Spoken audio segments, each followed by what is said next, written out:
요한복음 4장 21절로 24절 한 목소리로 합독하시고 말씀을 나눕니다. 읽습니다. 예수께서 이르시되 여자여 내 말을 믿으라. 이 산에서도 말고 예루살렘에서도 말고 너희가 아버지께 예배할 때가 이르리라. 너희는 알지 못하는 것을 예배하고 우리는 아는 것을 예배하니 이는 구원이 유대인에게서 나니라. 아버지께 참되게 예배하는 자들은 영과 진리로 예배할 때가 오니 곧 이때라. 아버지께서는 자기에게 이렇게 예배하는 자들을 찾으시느니라. 하나님은 영이시니 예배하는 자가 영과 진리로 예배할지니라. 아멘. 공유함으로 일치를 이루라. 이런 어려운 제목을 정했어요. 여러분, 우리가 하나님의 나라를 만들어 나가야 되는데 어떻게 만들어 나가시겠습니까? 우리가 공유하는 게 있어야, 함께하는 게 있어야 하나님의 나라가 이거라고 말할 거 아니에요. 뭘 공유하시면 좋겠는가 하는 이야기를 하려고 하는 거예요. 공간을 공유하는 것은 강력한 거긴 해요.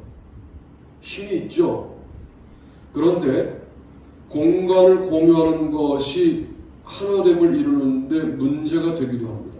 사마리아 사람들은 그리심산에서 예배를 드렸고 유대인들은 예루살렘 성전에서 예배를 드리며 자기들의 예배가 진짜라고 다들 주장하고 있는 상황이었어요.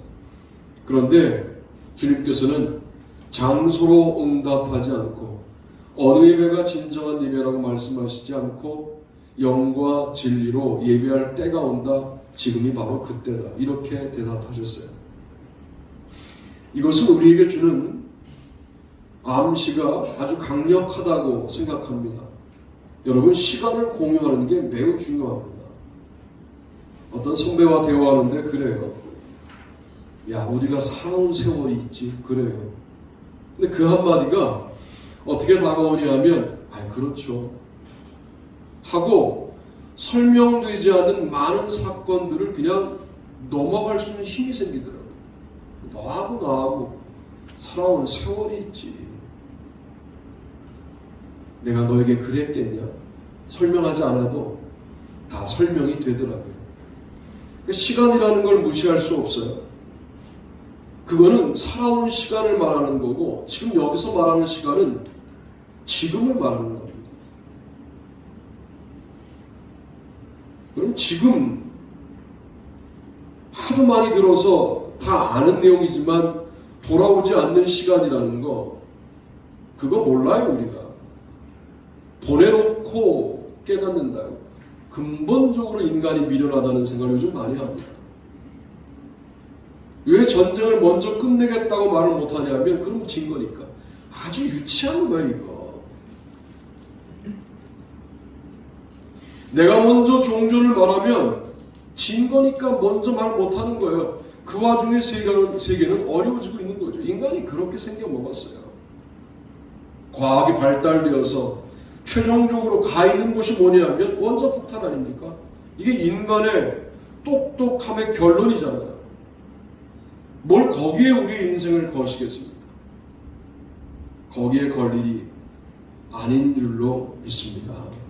여러분, 제대로 인생을 걸어야 돼요. 말씀을 거셔야죠. 할렐루야. 아멘. 말씀에 건다는 것은 말씀이 나를 인도한다는 것을 의심하지 않고 믿는 거예요. 그러면 말씀이 역사해요. 백날 말씀을 들어봐야 소용없어요. 말씀이 나를 이끌어간다는 사실을 믿어야 돼요. 말씀은 인격입니다. 존재입니다. 그냥 말이 아니에요. 말씀으로 오신 예수님이 왜 말씀으로 오셨겠어요? 말씀으로 오신 분이 돌아가셔도 말씀은 남아있으니까 말씀으로 오신 거라고요. 그리고 말씀으로 남아있는 예수님을 존재로 이해하고 받아들이는 사람들을 하나님의 자녀라고 여기신 거예요. 어느 순간 말씀이 만만해져요. 우리에게 익숙해진다고요. 이게 사탄의 유혹에 빠진 거죠. 그래서 뭘 많이 배웠어요. 그게 결코 여러분의 신앙생활에 도움이 안 되는 정도가 아니라 무지막지한 장애물이 됩니다. 예수 그리스도라고 하는 요 성경 말씀에 나오는 단어 하나가 여러분들에게 다가와야 돼요. 그게 주님을 인격적으로 경험하는 겁니다. 야, 내가 익히 듣던 말과는 달라, 이렇게 들려야 된다고요. 그러려면 시간을 공유하는 것 매우 아름다운 일입니다. 특별히 영과 진리로 예배할 때를 함께하는 것, 이거는 하나 되는 길입니다. 하늘나라를 뭐로 보이시겠어요? 여러분들이 시간을 공유하는 모습을 통하여 하늘나라가 보여지는 거예요. 친구들하고 밥을 먹다가도 어떤 주님과 약속한 시간이 되면 제가 자동차에 들어가서 갖고 다녀요. 스탠드를 꼽고 키고 성경책을 펼쳐서 읽어요. 그리고 1시간 읽고 나와서 다시 친구들을 만날 때도 있었어요. 왜 그렇게 할까요? 시간을 공유하는 겁니다. 영적인 시간을 공유하는 거예요. 그렇게 하지 않으면 그저 흘러가는 시간 속에 시간의 의미를 붙잡기가 인간은 불가능하니까 우리가 그렇게 하는 겁니다. 그러면 공간에 모이는 건 의미가 없느냐? 아니, 이거의 기본이고, 공간으로 모일 수 없는 그런 상황이 주어져서 어디에 입원해 있거나 몸이 불편하거나 할 때에도 시간을 함께 공유하는 예배가 함께 병행될 때 진정 우리가 하나 된 교회 아니냐라고 말씀드리고 싶은 거죠. 하나님은 영이신데 어느 공간에 우리가 포함시켜요. 공간에 제한해요. 그게 말이 됩니까? 어떤 공간을 만들어 놓고 거룩한 모험에 안 빌려줘요. 이게 말이 됩니까? 공간을 권력화하는 거예요. 가능성이 없어요. 그렇게 우리가 교회를 쓰면 공간은 권력이 되면 안 돼요. 지금 공간의 권력들이 얼마나 많아요? 몇 평에 살아? 어디에 살아? 몇 cc의 차를 타고 다니? 다 공간의 문제예요. 이걸 시간으로 바꿔야 돼요. 여러분의 의식을. 그게 위대해 보이지만 주님은 뭘 주목하시냐면 네가 어떤 시간을 살았는가를 주목한다니까요. 어떤 공간을 차지했는가를 묻지 않고 네가 어떻게 살았는가를 묻는다니까요. 영과 진리로 예배했는가를 묻는다고. 어쩌실 거예요? 이 질문에 어떻게 대답하실 거예요? 주님, 제가 다른 건 몰라도 매일 말씀 한 구절을 붙잡고 살았어요. 내가 안다. 그것조차 드물더라. 그것조차는 그리스도인이 없더라. 내가 너를 주목하여 알고 있다. 여러분, 뭐가 위대한 겁니까? 하늘나라에 갔을 때 주님이 우리를 특별한 경우로 알고 계시다고 한다면 그야말로 그게 위대한 건 아니겠습니까? 그때만 그런 걸 경험한다면 제가 이걸 추천하지도 않는데 해보시죠.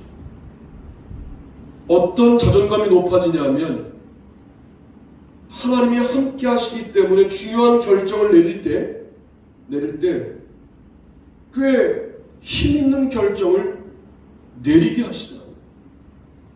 어떤 중요한 방향을 결정할 때 예전 같으면 그렇게 결정하지 못했을 텐데 주님께서 그 방향으로 가도록 훅 하고 끌어가시는 것을 경험하게 되더라고요. 매일매일이 중요합니다. 두 번째, 소제목과 본문을 읽어보죠. 읽습니다. 시작.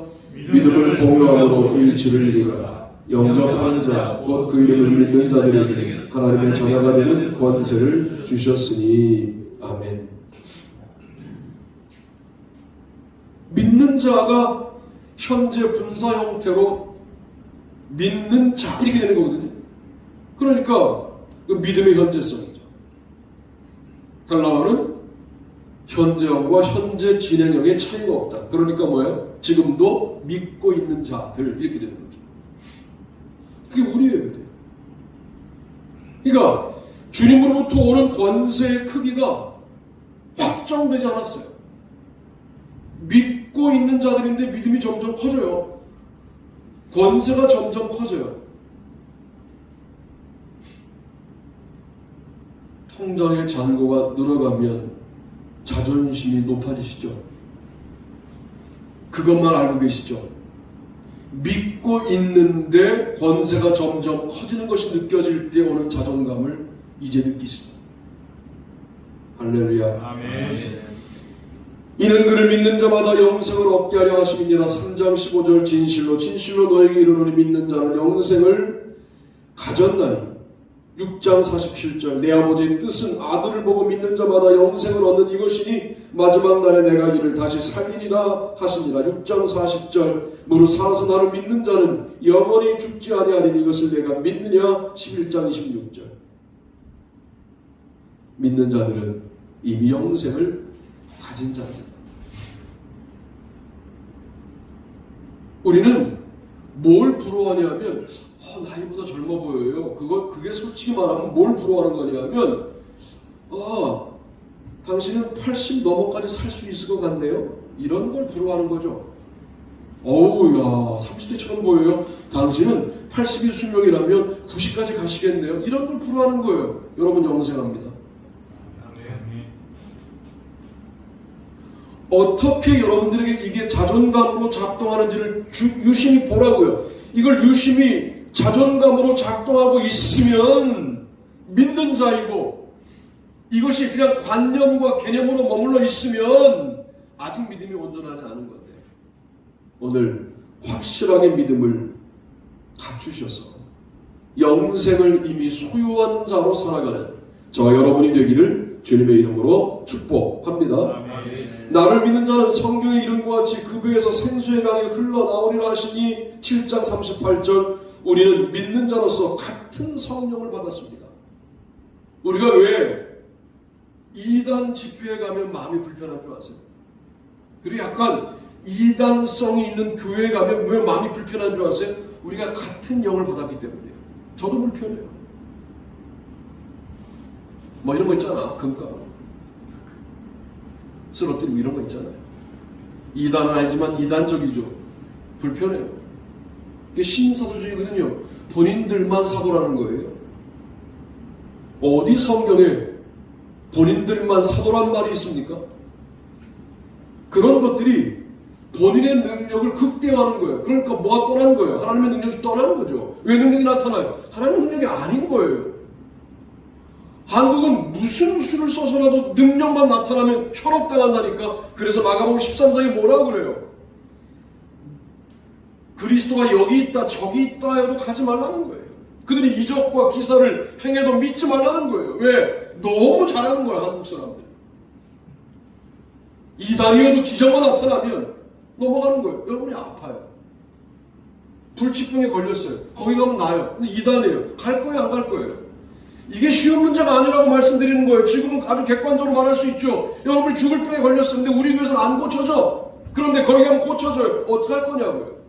그래도 안 갈 수는 이미 왜 생기느냐. 내 몸은 아프고 힘들지만 나와 지금도 아픈 가운데 동행하시는 주님의 손을 놓을 수 없기 때문에 안 가는 거예요. 그래서 말씀 묵상이 중요하다고 말씀을 드리는 거예요. 제가 이때 여러분도 그렇게 말하겠죠. 목사님이 그런 병에 걸렸다면 안 가시겠습니까? 이렇게 물을 거라 분명히. 이게 휴머니즘의 한계예요. 이런 게 휴머니즘의 한계라고. 복음은 그 휴머니즘을 뚫고 올라오게 되어 있어요. 그 이상에 있다. 그러니 같은 영을 받은 우리 이런 믿음을 갖고 살아가야 할 줄로 믿습니다. 아멘. 나는 빛으로 세상에 왔나니 물은 나를 믿는 자는 어둠에 거하지 않게 하려 함이로라. 12장 46절 예수께서 이르시되 너는 나를 본고로 믿느냐 보지 못하고 믿는 자들은 복되도다 하시니라. 20장 29절 예수께서 이르시되 나는 생명의 떡이니 내게 오는 자는 결코 줄이지 아니할 터이요 나를 믿는 자는 영원히 목마르지 아니하리라. 6장 35절 내가 진실로 너에게 이르노니 나를 믿는 자는 내가 하는 일을 그도 할 것이요 또한 그보다 큰 일도 하리니 이는 내가 아버지께로 가리라. 14장 12절 제가 지금 믿는 자가 나오는 요한복음 본문을 다 읽어드린 건 아니에요. 대단히 많이 나와요. 요한복음 당시에 그리스도인 어떤 사람들이냐? 믿는 자들이에요. 우리도 이렇게 쓰잖아요. 나 믿는 사람이에요. 이렇게 써요. 그게 이제 우리의 별명이에요. 믿고 있는 사람이에요. 죽은 자는 뭘까요? 단순히 죽은 자가 아니에요. 죽어 있는 자예요. 죽어 있는 자예요. 네크로스는 죽어 있는 자예요. 믿는 자는 믿고 있는 자예요. 여러분, 같은 믿음을 가진 자로 어둠에 다니지 않는 능력, 복된 인생, 영원히 목마르지 않는 풍성, 예수님보다 큰 일도 할 수 있는 능력을 같이 경험하는 우리 살아가시게 되기를 바랍니다. 세 번째, 왜 이렇게 달리느냐? 네 번째까지 있어서 달리는 거예요. 읽어봅시다. 시작. 사랑을 공유함으로 일치를 이루라. 제 계명을 너희에게 주노니 서로 사랑하라. 내가 너희를 사랑한 것 같이 너희도 서로 사랑하라. 너희가 서로 사랑하면 이로써 모든 사람이 너희가 내 제자인 줄 알리라. 아멘. 요한복음 13장 34절 35절 말씀입니다. 이게 우리끼리 사랑하면 된다는 말씀이 아닌 게 분명한 게 내가 너희를 사랑한 것 같이가 기준이에요. 그러니까 예수 그리스도의 사랑을 함께 공유한 자들의 모임이 교회인 거죠. 그런데 요한복음은 선교가 없다, 선교 주제가 없다는 게 아주 보수적인 요한복음 연구자들의 결론인데, 그런데 요즘 최근의 연구는 아니다, 선교적인 본문들이 있다. 바로 오늘 본문이 그런 것인데, 너희가 서로 사랑하면 모든 사람이 너희가 내 제자인 줄을 알리라. 이렇게 선교가 되는 것이 맞지 않느냐. 우리에게는 세상에 없는 독특한 사랑의 역사가 있어야 됩니다.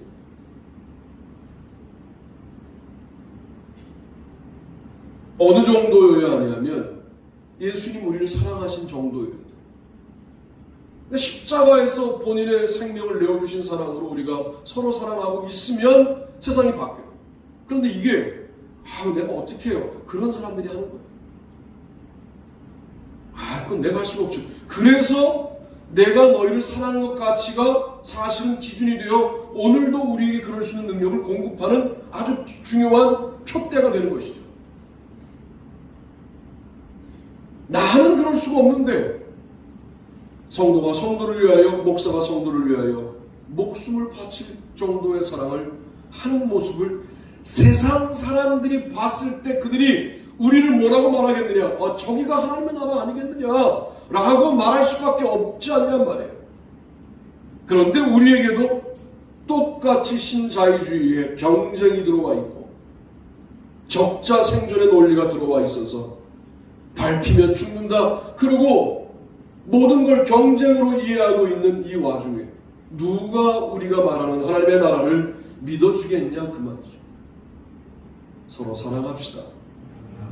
이것 말고 교회에 무슨 희망이 있어요? 서로 사랑하고 싶은데 참 이게 자본주의 사회의 못된 관습이 뭐냐면 계산이 대단히 빠르게 돌아가고 있는 우리의 머리가 이거 파내버릴 수도 없고 제거해버릴 수도 없고 아주 계산이 돌아가거든요. 그게 뭐냐면 손해야 이익이야. 이건데 참 비참하죠 인간. 참 인간 비참합니다.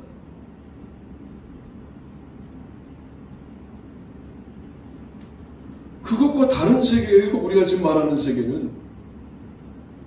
그런데 다른 세계를 살았던 우리 믿음의 선배들이 굶어 죽었느냐? 아니거든요.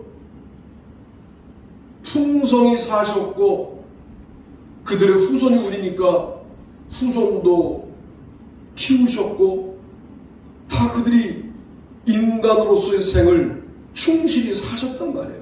이거는 논리적으로 고민해봐도 그렇게 해서 인간이 어떻게 살아? 그러면 기독교가 이렇게 오랫동안 지속되어서는 안 되죠. 망해야 되거든.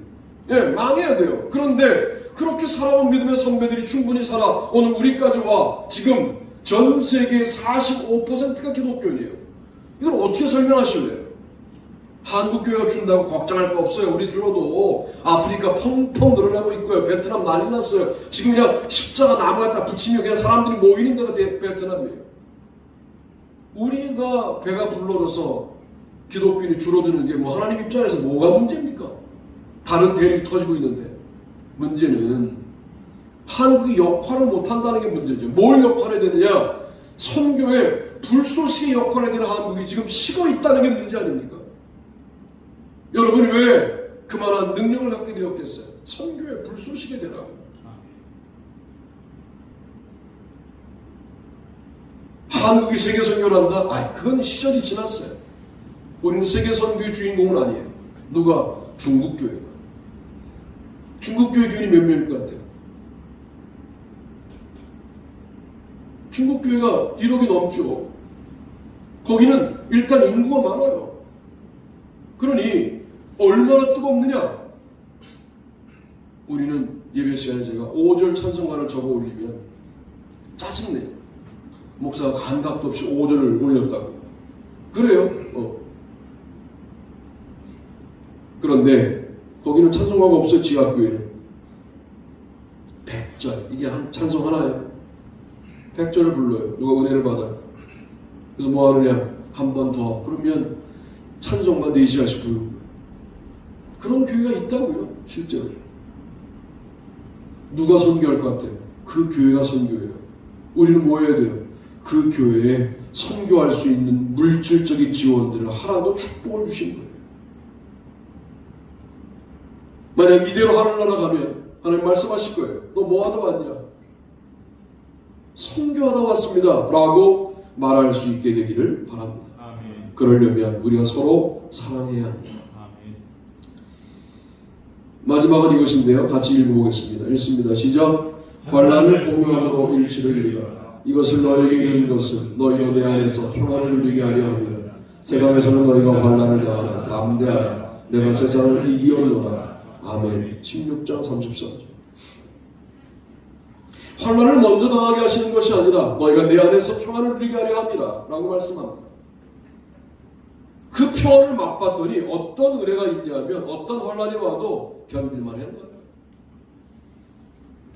그게 믿음이에요.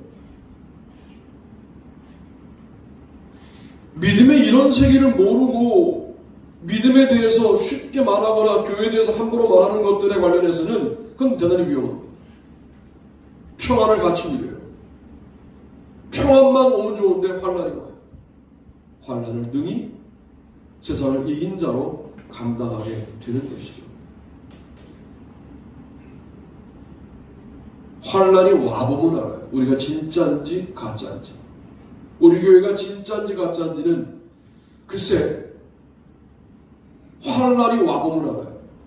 환난이 오면 똘똘똘똘 뭉쳐서 이미 이긴 자로 하나가 돼요. 할렐루야. 아멘. 교회마다 문제들이 있잖아요. 그 문제를 접근하고 처리하는 것을 보면 그 교회가 어느 정도 수준인지가 드러납니다. 바라기는 환난이 없을 수는 없잖아요. 우리가 세상으로부터 박해를 받는 환난을 경험하게 될 때 도리어 세상을 이긴 자로 승리하는 귀한 교회가 되기를 바랍니다. 아멘. 여러분들은 환난만 지금 공유하고 있다고 착각하시겠습니다만 아니요, 이미 우리에게 평안을 주셨어요. 이미 예수님께서 우리에게 해답을 제시해 주셨어요. 예수님의 말씀을 그냥 읽는 게 아니라 마치 수학 문제 해답처럼 읽어야 돼요. 외우셔야 돼요. 아니, 외워져요. 왜? 해답이니까. 인생의 해답이니까 외워져요. 외워야 되겠다 해서 외워지는 게 아니라 인생의 해답으로 대하다 보면 그 말씀이 나의 영혼에 새겨져요. 그게 새로운 언약이고 새로운 계명이고 그렇게 우리가 새겨진 말씀을 가지고 환난을 겪다 보니 환난은 더 이상 나를 무너뜨릴 수 없는 이미 이겨놓고 싸우는 만만한 상대가 되어 있어서 그렇다고 환난을 내가 물리적으로 해체해서 이기는 게 아니에요. 당해내어 이기는 겁니다. 그게 뭐가 이기는 거야 라고 말할 수 있겠지만 환난이 나를 넘어뜨릴 수 없기 때문에 이긴 것이라는 말씀이죠.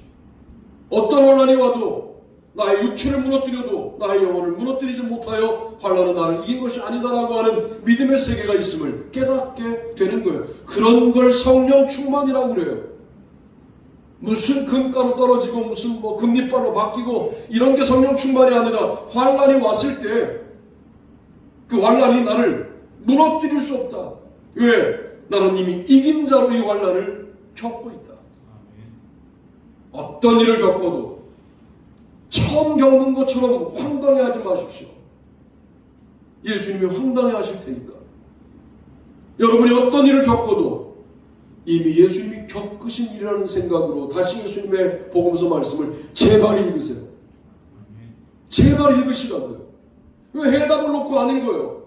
어떤 일을 겪으면 복음서 말씀을 제발 그 문제를 끌어안고 읽으시라고. 어떻게 읽어지나? 제가 확신 있게 말씀드릴 수 있어요. 달리 읽어질 것이다. 어떤 말씀이 달리 해석될 것이다.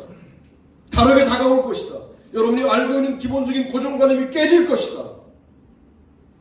그래서 예수님의 말씀은 해답이라고 제가 말씀을 드리는 거예요.